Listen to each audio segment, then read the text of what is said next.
Hello hi ಎಲ್ರಿಗೂ ನಮಸ್ಕಾರ. Welcome back to my YouTube channel. So ಬೆಳಗ್ಗೆನೇ ಎದ್ದು ತೋಟಕ್ಕೆ ಹೋಗ್ತಾಯಿದ್ದೀನಿ. ಏನಪ್ಪ ವಿಶೇಷ ತೋಟಕ್ಕೆ ಹೋಗ್ತಾ ಇರೋದು ಅಂದರೆ, ಇವತ್ತು ಎಳ್ನೀರು ಕುಯ್ಯೋಕ್ಕೆ ಬರ್ತೀವಿ ಅಂತ ಹೇಳಿದ್ರು. ಸೊ ಬೇಗನೆ ಬರ್ತಾರೆ ಅಂತ ಬಂದಿದ್ದೀನಿ. ತೋಟ ಎಲ್ಲ ಗಾಯ್ಸ್ ಗುಡ್ಮಟ್ಟೆಗಳೆಲ್ಲ ಅಲ್ಲೇ ಬಿದ್ದು ಸಖತ್ತು ತೋಟದಲ್ಲಿ ಕೆಲಸ ಬೇಜಾನಿದೆ. ಇನ್ನೊಂದು ಏನಕ್ಕಪ್ಪ ನಾನು ವ್ಲಾಗ್ ಮಾಡ್ತಾ ಇರೋದು ಇವತ್ತು ಅಂದರೆ, ಎಳ್ನೀರು ಕುಯ್ತಾರೆ ನೋಡಿ. ಎಳ್ನೀರು ಒಳ್ಳೆ ಫಲ ಬಿಟ್ಟು ಸಖತ್ತಾಗಿದೆ. ಬಟ್ ಏನಪ್ಪ ನಮಗೆ ಲಾಸ್ ಆಗ್ತಾ ಇರೋದು ಅಂದರೆ, ತುಂಬ ಮರಗಳಲ್ಲಿ ಯಾವುದಗಳು ಎಳ್ನೀರು ಕುಡಿದು ಎಲ್ಲ ಬೀಳಿಸಿ ಹಾಳು ಮಾಡ್ತಾಯಿದ್ದಾರೆ. ಸೊ ಇದಕ್ಕೆ ರೈತರು ನೋಡಿ, ಎಲ್ಲ ಮರದ ಹತ್ರನ ಎಷ್ಟೆಷ್ಟು ಬಿದ್ದಿದೆ. ಇದೆಲ್ಲ ಅಂದರೆ ತುಂಬ ದಿನದ ಹಿಂದೆನೇ ಕುಡ್ದಿರೋದು. ಸೊ ಅವಾಗಿಂದ ಲೆಕ್ಕ ಹಾಕಿದ್ರೆ ಎಷ್ಟು ಎಳ್ನೀರುಗಳು ನೋಡಿ, ಇಲ್ಲಿ ಎಷ್ಟು ಎಳ್ನೀರುಗಳು ಎಲ್ಲ ಬಿದ್ದಿದೆ. ಬೇರೆ ಮರಗಳ ಹತ್ರನೂ ಇದೆ, ತೋರಿಸ್ತೀನಿ ಬನ್ನಿ. ಇಲ್ಲೆಲ್ಲ ಹತ್ರದಲ್ಲಿ ಏನು ಇದು ಮಾಡಿಲ್ಲ. ಕೆಲವೊಂದು ಮರಗಳಲ್ಲಿ ಅಂದರೆ ಈಗ ಎಷ್ಟು ಒಂದು 6 ಎಕರೆ ನೋಡಿ ಇಲ್ಲಿ ಬಿದ್ದಿದೆ. ಬಿದ್ದು ಒಣಗೋಗಿದೆ. ಅಂದರೆ ರೀಸೆಂಟಾಗಲ್ಲ, ತುಂಬ ದಿನಗಳಿಂದ ಆಗ್ತಾಯಿದೆ ನೋಡಿ. ಇಲ್ಲಿ ಒಂದೆರಡು ಬಿದ್ದಿದೆ. ಎಲ್ಲ ಮರದಲ್ಲೂ 2, 3 ನೋಡಿ, ಅಲ್ಲೆಲ್ಲ ಮರಗಳ ಹತ್ರ ಎಲ್ಲ ಬಿದ್ದಿದೆ. 2, 3 ಅಂತ ಅಲ್ಲ, ಹೆಚ್ಚು ಕಮ್ಮಿ ನೋಡಿ. ಇಲ್ಲಿ ಈ ಮರದಲ್ಲಿ ಒಂದು 10-15 ಬಿದ್ದಿದೆ. ಇವಾಗ ಈ ಥರ ಎಲ್ಲ ಮರಗಳಲ್ಲೂ ಹಿಂಗೆ ಹೋದರೆ ಎಳ್ನೀರು ಫುಲ್ ಲಾಸ್ ಆದರೆ ನಮಗೆ ತಾನು. ನೋಡಿ ಇಲ್ಲಿ ಫ್ರೆಶ್ ಆಗಿ ಬಿದ್ದಿರೋದು 2 ನೋಡಿ. ಇಲ್ಲಿ ಹೆಂಗೆ ಕುಡಿದು ಹಾಳು ಮಾಡಿದ್ದಾವೆ. ಇವಾಗ ನೆನ್ನೆ ಕುಡ್ದಿರಂಗಿದೆ ನೋಡಿ. ಇಲ್ಲಿ ಯಾವುದೋ ಕುಡ್ದಿರೋದು ಹೆಂಗಿರುತ್ತೆ ಅಂದರೆ, ಕಂಪ್ಲೀಟಾಗಿ ನೋಡಿ, ಕುಡ್ಲಲ್ಲೂ ಓಪನ್ ಮಾಡೋಕ್ಕಾಗಲ್ಲ, ಆ ಥರ ಇದೆ. ಈ ಥರ ಕುಡಿದು ಎಳ್ನೀರನ್ನ ಹಾಳು ಮಾಡ್ತಿದ್ದಾವೆ. ಸೊ ಇದು ರೈತರಿಗೆ ತುಂಬ ತೊಂದರೆ, ಅಂದರೆ ಲಾಸ್ ಇದು. ಇವಾಗ ಆ ಕಡೆ ಎಳ್ನೀರು ಕೊಟ್ಟಂಗಲ್ಲ, ಕಾಯಿ ಮಾರ್ದಂಗಲ್ಲ. ಸೊ ಇದೆಲ್ಲ ನೋಡಿ ಕುಡಿದು ಒಣಗೋಗಿರೋದು. ಇದು ತುಂಬ ದಿನ ಆಗಿದೆ. ಸೊ ನೋಡಿ, ಅಲ್ಲೆಲ್ಲ ಬಿದ್ದಿದೆ ತೆಂಗಿನ ಮರದ ಹತ್ರ. ಸೊ ಅದಕ್ಕೆ ಕೊಟ್ಬಿಡೋಣ ಎಳ್ನೀರು. ಸುಮ್ಮನೆ ಕುಡಿದು ಹಾಳಾಗೋದ್ರಿಂದ ನೋಡಿ ಎಷ್ಟು ನೀಟಾಗಿ ಕೊರಿತವೆ ಅಂದರೆ, ನೋಡಿ ನೋಡ್ತಿದ್ರಲ್ಲ ಇಷ್ಟು ನೀಟಾಗಿ. ನಾವು ಮನುಷ್ಯರು ಇಷ್ಟೊಂದು ನೀಟಾಗಿ ಕೊರಿಯೋಕ್ಕಾಗಲ್ಲ. ಈ ಥರ ಕೊರೆದು ಎಳ್ನೀರೆಲ್ಲ ಹಾಳು ಮಾಡ್ತಿದ್ದಾವೆ. ಸೊ ಅದಕ್ಕಾಗಿ ಸುಮ್ಮನೆ ಏನು ಕ್ಲಾಸ್ ಮಾಡ್ಕೊಳ್ಳೋದು. ಒಳ್ಳೆ ರೇಟ್ ಬೇರೆ ಇತ್ತು ಅಂತ ಹೇಳ್ತಿದ್ರು. ಇವಾಗ 15 ದಿನದಿಂದ 45, 42 ಹೇಳ್ತಿದ್ರು ನೋಡಿ. ಇಲ್ಲಿ ಇಷ್ಟು ಬಿದ್ದಿದೆ ಅಂತ ಹೇಳ್ತಿದ್ರು. ಬಟ್ ಗೊತ್ತಿಲ್ಲ ಇವಾಗ ಎಷ್ಟಿದೆ ಅಂತ ರೈಟು. ಸೊ ರೇಟ್ ಚೆನ್ನಾಗಿದ್ರೆ ನಮಗೆ ಸ್ವಲ್ಪ ಪ್ರಾಫಿಟ್ಟು. ಅದಕ್ಕೆ ಎಳ್ನೀರು ಕೊಟ್ಬಿಡೋಣ ಅಂತ ಡಿಸೈಡ್ ಮಾಡಿದ್ವಿ. ಸೊ ಎಳ್ನೀರು ಕುಯ್ಯೋರು ಬರ್ತಾರೆ ಅಂತ ಬೇಗನೆ ಬಂದ್ವಿ ತೋಟಕ್ಕೆ. ತೋಟದಲ್ಲಿ ತುಂಬ ಕೆಲಸ ಇದೆ. ಗುದ್ಮಟ್ಟೆಗಳು, ಕುರಂಬಳೆಗಳು ಎಲ್ಲ ಅಲ್ಲಲ್ಲೇ ಬಿದ್ದಿದೆ. ಮತ್ತು ಕಾಯಿ ಕೆಡಕ್ಸಿಲ್ಲ, ಇನ್ನು ಕಾಯಿ ಬೀಳ್ತಾನೇ ಇದೆ. ಎತ್ತಾಕೋದೇ ಆಗಿದೆ, ಅಕ್ಕಪಕ್ಕದವ್ರು ಎತ್ಕೊಂಡು ಹೋಗೋದೇ ಆಗಿದೆ. ನಾವು ಬಂದಾಗ ಎತ್ತಾಕ್ತೀವಿ ನೋಡಿ. ತುಂಬ ಸೋಗ್ಗಳೆಲ್ಲ ಬಿದ್ದೋಗಿದೆ, ಎತ್ತಾಕಿಲ್ಲ. ಕೆಲಸ ಮಳೆ ಮತ್ತು ಹಾಗೆ ಉಳಿಸ್ಬೇಕು ನೋಡಿ. ನವಿಲುಗಳು ಆಡ್ತಾಯಿದೆ. ಇವಾಗ ಎಷ್ಟು ರೇಟ್ ಎಷ್ಟಿದೆ ಅಂತ ಗೊತ್ತಿಲ್ಲ ಎಳ್ನೀರ್ದು, ನೋಡ್ಬೇಕು ಎಷ್ಟಿದೆ ಅಂದ್ಬಿಟ್ಟು. ಸೊ ನೋಡಿ, ಇದೆಲ್ಲ ಯಾತ ಕುಡ್ದು ಇದು ಮಾಡಿರೋದೆ, ಹಾಳು ಮಾಡಿರೋದೆ. ತುಂಬ ಲಾಸ್ ಆಗಿದೆ, ಏನು ಮಾಡೋಕ್ಕಾಗಲ್ಲ. ಪ್ರಾಣಿಗಳು, ಪಕ್ಷಿಗಳು ಅವು ಚೆನ್ನಾಗಿರಬೇಕು. ಬಟ್ ಆದ್ರೂ ಇಷ್ಟೊಂದೆಲ್ಲ ಜಾಸ್ತಿ ಲೂಟಿ ಮಾಡಬಾರ್ದು ಅಷ್ಟೇ, ನಮಗೂ ಲಾಸ್ ಆಗುತ್ತೆ. ಎಲ್ಲ ಮಣ್ಣು ಓಡ್ಸೋಕ್ಕೆ, ತೋಟ ರೆಡಿ ಮಾಡೋಕ್ಕೆ ಎಲ್ಲ ಎಷ್ಟೆಷ್ಟೋ ಖರ್ಚಾಗಿರುತ್ತೆ. ಇವಾಗೇನು ಕಮ್ಮಿನಾ ನೋಡಿ. ಇಲ್ಲಿ ಅಲ್ಲೊಂದೆರಡು ಹಾಕಿದೆ ನೋಡಿ ಕುಡಿದು. ಮರ ಎಲ್ಲಿದೆ ನೋಡಿ, ಇಲ್ಲಿರೋ ಮರ ಇದು. ಇಲ್ಲಿಂದ ತಗೊಂಡೋಗಿ ಅಲ್ಲಿ ಎಸ್ತಿದ್ದಾವೆ, ಏನು ಮಾಡೋಕ್ಕಾಗಲ್ಲ. ಸೊ ಅದಕ್ಕೆ ಎಳ್ನೀರು ಕೊಟ್ಬಿಡೋಣ ಅಂತ ಡಿಸೈಡ್ ಮಾಡಿದ್ವಿ. ಬಿಟ್ಟರೆ ಆಮೇಲೆ ಇನ್ನೂ ಜಾಸ್ತಿ ಲೂಟಿ ಆಗಿಬಿಡುತ್ತೆ. ಸುಮ್ಮನೆ ನಾವು ತಿನ್ನಂಗಲ್ಲ, ಏನಿಲ್ಲ, ಸುಮ್ಮನೆ ಲಾಸ್ ಆಗುತ್ತೆ ಅಂತ. ಬರ್ತಾರೆ, ಎಷ್ಟು ಗಂಟೆಗೆ ಬರ್ತಾರೆ ಅಂತ ಗೊತ್ತಿಲ್ಲ. ಬೆಳಗ್ಗೆನೇ ಬರ್ತೀನಿ ಅಂತ ಹೇಳಿದ್ರು. ಸೊ ಅದಕ್ಕೆ ತೋಟಕ್ಕೆ ಬಂದ್ವಿ. ರೇಟು ಮಾತಾಡಿಲ್ಲ, ಬಂದು ನೋಡಿ ಫಿಕ್ಸ್ ಮಾಡ್ತೀವಿ ಅಂತ ಹೇಳಿದ್ರು. ಇಲ್ಲಿ ತೋರಿಸ್ತೀನಿ ಬನ್ನಿ ಹಂಗೆ ಎಷ್ಟು ಕುಡ್ದಿದೆ ಅಂತ ನೋಡಿ. ಇಲ್ಲಿ ಹೆಂಗೆ ನೀಟಾಗಿ ಇದು ಮಾಡಿದ್ದಾರೆ. ಹಂಗೆ ಕುಡ್ಲಲ್ಲೂ ಈ ಥರ ಕೊರೆಯೋಕ್ಕಾಗಲ್ಲ, ಆ ಥರ ಕೊರೆದಿದ್ದಾವೆ. ಅದು ಇನ್ನೊಂದು ಏನಪ್ಪ ಅಂದರೆ, ತೆಂಗಿನ ಮರದ ಮೇಲೆ ಕುತ್ಕೊಂಡು ಕೊರಿತವೆ ಅನಿಸುತ್ತೆ. ಆಮೇಲೆ ಕುಡ್ದಾದ್ಮೇಲೆ ಎಸಿತವೆ ನೋಡಿ. ಇಲ್ಲಿ ಎಷ್ಟು ನೀಟಾಗಿ ಕೊರೆದಿದೆ ನೋಡಿ ಇಲ್ಲಿ. ನೋಡಿ ಎಷ್ಟು ಎಳ್ನೀರು ಎಷ್ಟು ಲಾಸ್ ಆಗಿದೆ. 1 2 3 4 5 6 7 8 9 10 ಇಲ್ಲ ಒಂದು ಮರದಲ್ಲಿ 10 ಎಳ್ನೀರು ಹೋದರೆ ಎಲ್ಲಿ ತರೋದು ಸ್ವಾಮಿ ನಾವು? 10 ಎಳ್ನೀರು ಅಂದರೆ 40 ರೂಪಾಯಿ ಹಾಕೊಂಡ್ರೆ 400 ರೂಪಾಯಿ. ಅದನ್ನು ಅವ್ರು ಸಿಟಿಗೆ ತಗೊಂಡೋಗಿ ಮರೋದು 70 ರೂಪಾಯಿ 700 ರೂಪಾಯಿ. ಅಲ್ಲ ನಮಗೆ ಕೊಡೋದು 30 35 ಇಲ್ಲ 40 ಬಿಡಿ ರೈಟ್ ಇದ್ದಂಗೆ. ಬಟ್ ಮಿನಿಮಮ್ ಒಂದು 300 400 ಅದ್ರ ಲಾಸ್ ಆಯಿತಾ? ಏನು ಮಾಡೋದು ಈ ಥರ ಆದರೆ? ಇನ್ನು ಕಾಯಿ ಬೇರೆ ಬಿದ್ದಿರಂಗಿದೆ. ಕಾಯಿ ಬಿದ್ದಿದೆ ನೋಡಿ, ಚಿಕ್ಕದು ಅಂತ ಎಳ್ನೀರು ಬಂದಿದೆಯೋ ಇಲ್ವೋ ಅಂತಲೂ ನೋಡಲ್ಲ. ಆ ರೀತಿ ಎಳದನ್ನೇ ಕುಡ್ದಾಕ್ಬಿಟ್ಟಿದ್ದಾವೆ. ಏನೂ ಮಾಡೋಕ್ಕಾಗಲ್ಲ. ಸೊ ತೋಟಗಳು ಮೇಂಟೈನ್ ಮಾಡೋದು ತುಂಬ ಕಷ್ಟ. ಫಸ್ಟೆಲ್ಲ ಹೆಂಗಾಗಿತ್ತು ಅಂದರೆ ಕೋತಿಗಳು ಅಟ್ಯಾಕ್ ಮಾಡ್ತಿದ್ವಿ. ಕೋತಿಗಳು ಬಂದಾಗ ಕೋತಿಗಳಿಗೆ ಪಟಾಕಿ ಹೊಡೆಯೋದು ಮತ್ತು ಅವನ್ನ ಹಿಡಿದು ಬೇರೆ ಕಡೆಗೆ ಬಿಡೋದು, ಅದೊಂಥರ ತೊಂದರೆ ಆಯ್ತಿತ್ತು. ಒಂದು ಕಾಯಿ ಬಿದ್ದಿರಂಗಿದೆ, ಕಾಯಿ ಅನಿಸುತ್ತೆ. ಆ ಕಡೆಯಿಂದ ಬಂದು ಎತ್ತಾಕೋಣ, ಇಲ್ಲ ಎತ್ತಾಕ್ಬಿಟ್ಟೆ ಬಂದ್ಬಿಡೋಣ ಕಾಯಿ. ಫಸ್ಟ್ ಅವಾಗೆಲ್ಲ ಹೆಂಗಿತ್ತು ಅಂದರೆ ಕೋತಿಗಳು ಅಟ್ಯಾಕ್ ಮಾಡ್ತಿದ್ದೋ. ಕೋತಿಗಳು ಅಟ್ಯಾಕ್ ಮಾಡಿದ್ಮೇಲೆ ಅವನ್ನ ಹಿಡಿದು ಬೇರೆ ಕಡೆ ಬಿಡೋದು, ಅದೊಂಥರ ತೊಂದರೆ ಆಗಿತ್ತು ತೋಟ ಇರೋಕ್ಕೆ.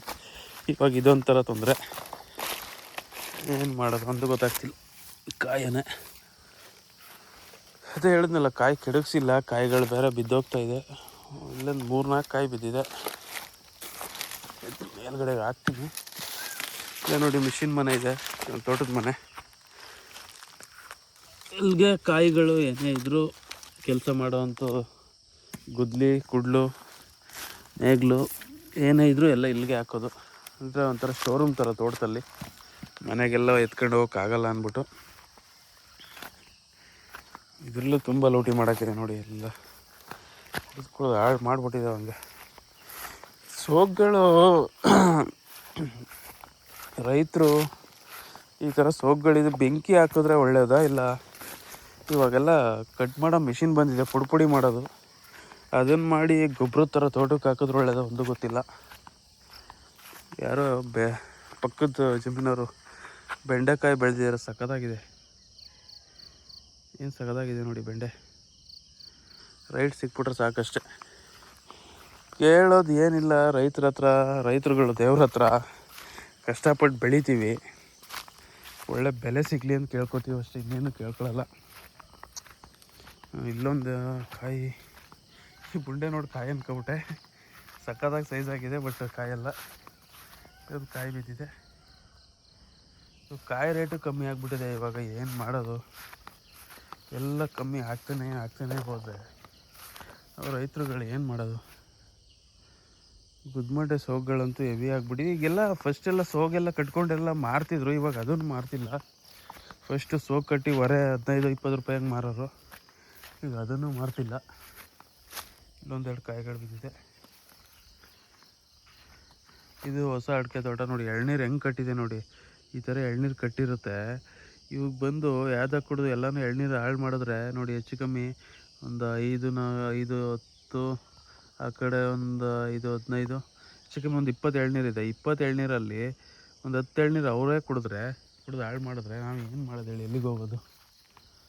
ಏನು ಮಾಡೋದು ಒಂದು ಗೊತ್ತಾಯ್ತಲ್ಲ. ಇದಕ್ಕೇನಾದರೂ ಪರಿಹಾರ ಇದ್ದರೆ ರೈತರು ಕಮೆಂಟ್ ಮಾಡಿ. ಸೇವ್ ಮಾಡೋದಕ್ಕೆ ತುಂಬ ಲೂಟಿ ಆಗ್ತಿದೆ, ತುಂಬ ಲಾಸ್ ಆಗ್ತಿದೆ. ಏನಾದ್ರು ಇದ್ರೆ ಇಲ್ಲೊಂದು ಕಾಯಿ ಬಿದ್ದಿದೆ. ರೈತರು ಗೊತ್ತೇ ಇರುತ್ತೆ, ನಮ್ಮ ಹಳ್ಳಿಯವ್ರಿಗೆ, ಸಿಟಿಯವ್ರಿಗಿಂತ ಹಳ್ಳಿಯವ್ರಿಗೆ ಹಳೊಬ್ರಿಗೆ ಗೊತ್ತಿರುತ್ತೆ ಚೆನ್ನಾಗಿ ಏನು ಮಾಡಬೇಕು ಅಂತ. ಸೊ ಅವರು ದಯವಿಟ್ಟು ಕಮೆಂಟ್ ಬಾಕ್ಸಲ್ಲಿ ತಿಳಿಸಿ, ಯಾವುದೋ ಎಳ್ನೀರು ಜಾಸ್ತಿ ಲೂಟಿ ಮಾಡ್ತಿದ್ದಾವೆ, ಏನು ಮಾಡೋದು ಅಂತ. ಮರ ನೋಡಿ ಸಕ್ಕದಾಗಿ ಕಟ್ಟಿದೆ ಎಳ್ನೀರು. ಗೊನೆ ಸಕ್ಕದಾಗಿ ಫಲ ಚೆನ್ನಾಗಿ ಕಟ್ಟಿದೆ ಮಾತ್ರ. ಹಿಂಗಿರ್ಬೇಕು ಎಳ್ನೀರು. ಬಟ್ ಇದ್ರಂತೊಂಥರ ಒಳ್ಳೆಯದೇ. ಬಟ್ ಅವು ಗೊನೆ ಭಾರ ಆದಂಗೆ ಬಿದ್ದೋಯ್ತವೆ. ಅದೊಂದು ನಮಗೆ ಡಿಸ್ಅಡ್ವಾಂಟೇಜ್ ಆಗುತ್ತೆ. ಕಾಯಿ ಇದು ತಳ್ಳ ಕಾಯಿ ನಿಮಗೆಲ್ಲ ಹಳ್ಳಿ ಕಡೆ ಹೆಂಗೆ ಅಂದರೆ ಅಳ್ಳಾಡ್ಸಿ ನೋಡ್ತಿದ್ದಂಗೆ, ಮತ್ತು ಈ ಥರ ಹಿಂಗೆ ಟಚ್ ಮಾಡಿದ್ರೆ ಗೊತ್ತಾಗೋಗುತ್ತೆ, ಈ ಸೌಂಡಲ್ಲೇ ಗೊತ್ತಾಗೋಗುತ್ತೆ ಅಂದರೆ ಬಲ್ತಿದೆಯಾ, ಅಂದರೆ ಬಂದಿದೆಯಾ ಕಾಯಿ, ಇಲ್ಲ ಎಳೆದ ಅಂತ ಹಂಗೆ ಗೊತ್ತಾಗೋಗುತ್ತೆ. ಅವೆಲ್ಲ ಹಳಬ್ರು ನಮ್ಗೆ ಕಲಿಸ್ಕೊಟ್ರಂಥ ಟೆಕ್ನಿಕ್ಗಳು. ಹಿಂಗಿದೆ ನೋಡಿ ತೋಟ ಫುಲ್ ಗಲೀಜಾಗ್ಬಿಟ್ಟಿದೆ. ಗಲೀಜು ಅಂದರೆ ಎಲ್ಲ ಅಡಿಕೆ ಪಟ್ಟೆಗಳು, ಸೋಗುಗಳು, ಕುರಂಬಳೆಗಳೆಲ್ಲ ಅಲ್ಲಲ್ಲೇ ಬಿದ್ದಿದೆ. ಎತ್ತಾಕಬೇಕು. ತುಂಬ ಕೆಲಸ ಜಾಸ್ತಿ, ಹಾಗಾಗಿ ಏನೂ ಮಾಡೋಕ್ಕಾಗಿಲ್ಲ. ಸೊ ಇವಾಗ ಡಿಸೈಡ್ ಮಾಡೋದೇನೆಂದರೆ ಅದೇನೇ ಒಂದು ಮಿಷಿನ್ ತೊಗೊಬಿಟ್ಟು, ಈಗ ಕಡ್ಡಿ ಕಟ್ ಮಾಡೋಕ್ಕೆ ಎಲ್ಲ ತೊಗೊಂಡಿದ್ದಿಲ್ಲ, ಆ ಥರದೊಂದು ಮಿಷಿನ್ ತೊಗೊಬಿಟ್ರೆ ಈ ಕುರಂಬಳೆ, ಸೋಗು, ಅಡಿಕೆ ಪಟ್ಟೆಗಳು ಇವೆಲ್ಲ ಕಟ್ ಮಾಡಿ ಯಾವ್ದಾರೊಂದು ಗುಂಡಿಗೆ ತುಂಬ ಥರ ಇಲ್ಲ ಗೊಬ್ಬರ ಹಾಕ್ತೀವಲ್ಲ, ಹಸುವಿನ ಗೊಬ್ಬರ ಡೈಲಿ, ಆ ಥರದ್ದು ತೊಗೊಂಡು ಅದಕ್ಕೆ ತುಂಬ ಹಾಕ್ಬಿಟ್ರೆ ಗೊಬ್ಬರನೂ ಆಗುತ್ತೆ. ಬೇಕಾದ್ರೆ ಅದನ್ನು ಏರಿಸ್ಕೋಬೋದು, ಇಲ್ಲಾಂದರೆ ಗುಣಿ ಥರ ಕೆತ್ತಿಬಿಟ್ಟು ಬಡ್ಡೆಗೆ ಹಾಕ್ಬೋದು. ಅದು ಒಂಥರ ಒಳ್ಳೆಯದಾಗುತ್ತೆ, ಹಂಗೆ ಮಾಡಿದ್ರೂ ಆಗುತ್ತೆ. ಸೊ ಈ ಥರ ಇದೆ ಸಿಚುವೇಶನ್ನು. ನಾನು ರಿಕ್ವೆಸ್ಟ್ ಮಾಡ್ತಾ ಇರೋದು ಏನಂದರೆ, ರೈತರುಗಳು ಯಾರ್ಯಾರು ಗೊತ್ತಿದ್ರೆ ಯಾವ್ದಾದ್ರು ಕಂಟ್ರೋಲ್ ಮಾಡೋದು ಹೆಂಗೆ, ಈ ಎಳ್ನೀರುಗಳು ಉಳಿಸೋದು ಹೆಂಗೆ ಅಂತ ಏನಾದ್ರು ಗೊತ್ತಿದ್ರೆ ದಯವಿಟ್ಟು ಕಮೆಂಟ್ ಮಾಡಿ. ತೋಟ ಇರೋವಂಥ ರೈತ ಬಾಂಧವರು, ರೈತ ಮಾಲೀಕರು, ಯಾಕೆಂದರೆ ತುಂಬ ಲೂಟಿ ಆಗ್ತಿದೆ. ಮತ್ತು ಆಮೇಲೆ ಕಾಯಿ ಕೆಡಗಿಸೋದು ಏನು ಗುರು, ಇವಾಗೆಲ್ಲ 40 ರೂಪಾಯಿ 35 ರೂಪಾಯಿ ಹಿಂಗೆ ಮಾಡವ್ರೆ. ಈಗ ಒಂದು ಮರದಲ್ಲಿ ಒಂದು 3-4 ಕಾಯಿ ಇರುತ್ತೆ ನೋಡಿ. ಈ ಮರದಲ್ಲಿ ಎಲ್ಲ ಬಿದ್ದೇ ಹೋಗ್ಬಿಟ್ಟಿದೆ ಕಾಯಿಗಳು. ಒಂದು 3-4 ಕಾಯಿ ಇದೆ ಅಷ್ಟೇ, ಅವ್ರಿಗೆ 40 ರೂಪಾಯಿ ಕೊಡಬೇಕು. ಒಂದು ಕಾಯಿ ದುಡ್ಡು ಅಲ್ಲೇ ಹೊಂಟೋಗುತ್ತೆ. ಇನ್ನು 2 ಕಾಯಿಲಿ ಏನು ಇದು ಮಾಡೋದು? ಏನೋ ಒಂದು ಮರದಲ್ಲಿ ಒಂದು 10-15 ಕಾಯಿ ಇದ್ದರೆ ಹಿಂಗೋ ಮಾಡ್ಬೋದು, ನಮಗೂ ಲಾಸ್ ಆಗೋಲ್ಲ. ಕಾಯೇ ಇಲ್ಲ ಅಂದರೆ ಅವ್ರನ್ನ ಮರಕ್ಕೆ ಹತ್ತಿಸಿ ಕೆಡಗಿಸಿ ಸುಮ್ಮನೆ ನಮಗೆ ಲಾಸು.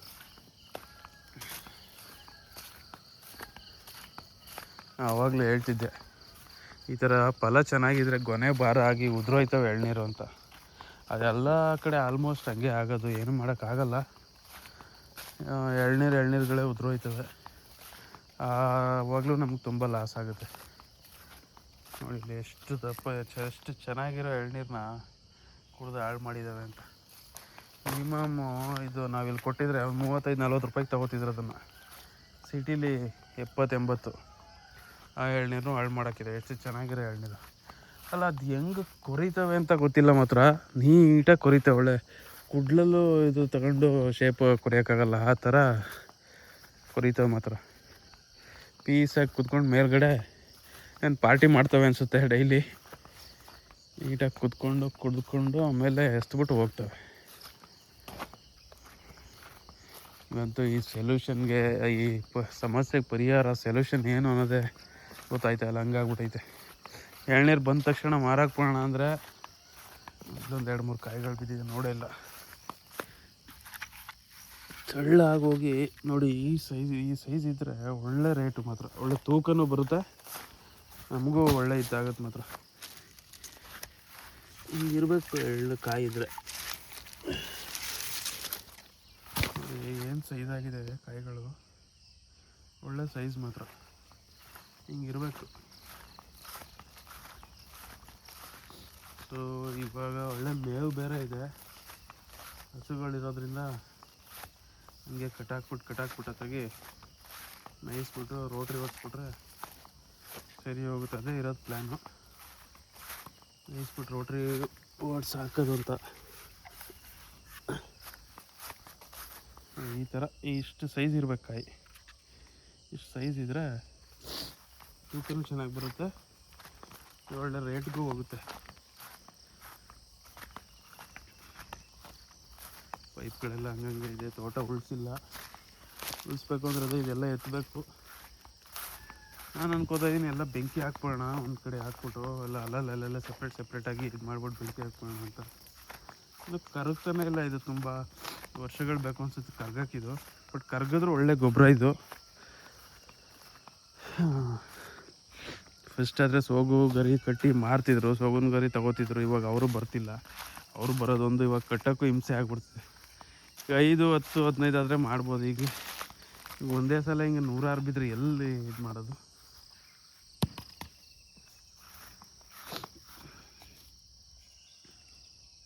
ಹಳ್ಳಾಡ್ತಾನೆ ಇಲ್ಲ ನೋಡಿ. ಇದು ತೆಂಗಿನ ಮರದ ಮೇಲೆ ಕೊಬ್ಬರಿ ಆಗ್ಬಿಟ್ಟಿದೆ.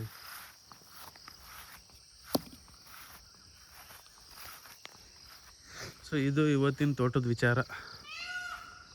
ನವಿಲುಗಳು ಕೂಗ್ತಾ ಇದೆ, ಕೇಳಿಸ್ಕೊತಾ ಇದ್ದೀರ ಸೌಂಡು.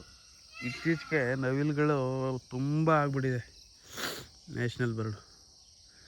ತೋಟಕ್ಕೆ ಅವರೇ ಮಾಲೀಕರಾಗ್ಬಿಟ್ಟಿದ್ದಾರೆ.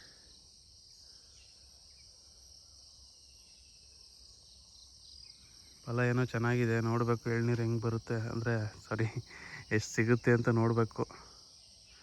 ರೇಟ್ ಹೆಂಗಿದೆ, ಎಳ್ನೀರು ಎಷ್ಟು ಸಿಗುತ್ತೆ ಅಂತ ರೇಟ್ ಕೇಳಿದ್ವಿ ನೆನ್ನೆ. ಅವ್ರೇನೋ ಹೇಳಲಿಲ್ಲ, ಬಂದು ನೋಡ್ತೀವಿ ತೋಟ ನೋಡ್ತೀವಿ ಅಂತ ಹೇಳಿದ್ರು. ಸೈಜು ಇದ್ರ ಮೇಲೆ ನೋಡಿ ಡಿಸೈಡ್ ಮಾಡ್ತಾರೆ ಅನಿಸುತ್ತೆ. ಬಟ್ ಸೈಜ್ ಹಂಗೆ